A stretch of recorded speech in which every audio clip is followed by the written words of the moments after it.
ফোনটা রাখ, রেখে নে, তুই ছাড়, খুশি তাই করতে দিব। আমি কি ব্লগ টক করবো না নাকি? এরকম ভাবে বললে একটু। Hi friends, welcome back to my channel. আজ সকাল সকাল গাড়ি চলে এসেছি, কেউ নেই সেটা এখন পর্যন্ত আসেনি। দেখো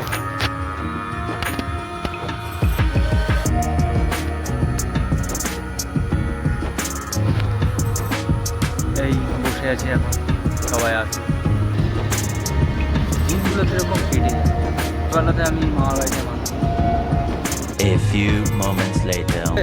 আরে বলছি তুই তাড়াতাড়ি কাজ কর, ফোনটা রাখ, রেখে নে, তুই ছাড়, খুশি তাই করতে দিব। আমি কি ব্লগ টক করবো না নাকি? এরকম ভাবে বললে একটু সবাই সবাই কাজের সময় কাজ করবি, এই ভিডিও দিবি, এই করবি, সেই করবি। একে রেলে কাজ দেওয়া, তুই এই গাড়ি একটু কাটতে হবে, গাড়ি ওরা কাটছে। মানুষ কত বছর ভিডিও করতে হবে, তুই কাজের সময় কাজ করবি, তুই ভিডিও করবি। মানুষ সকলে পয়সা পাচ্ছি, তুই তোর মতো করতে যে আমরা আমাদের মতো করতে দিই, কেউ কার সঙ্গে নিই। আমি ভিডিও করবো, আমার ইচ্ছা আমি ভিডিও করবো, আমার ইচ্ছা আমি ভিডিও করবো। আর তোমার ইচ্ছা তুমি দেখো, আসবে কি না আসবে বা তোমার ব্যাপার। আমার ইচ্ছা আমি কাজও করছি। আগে থাকি বল বাবা, আমরা অন্য লোক দিই, তুই সে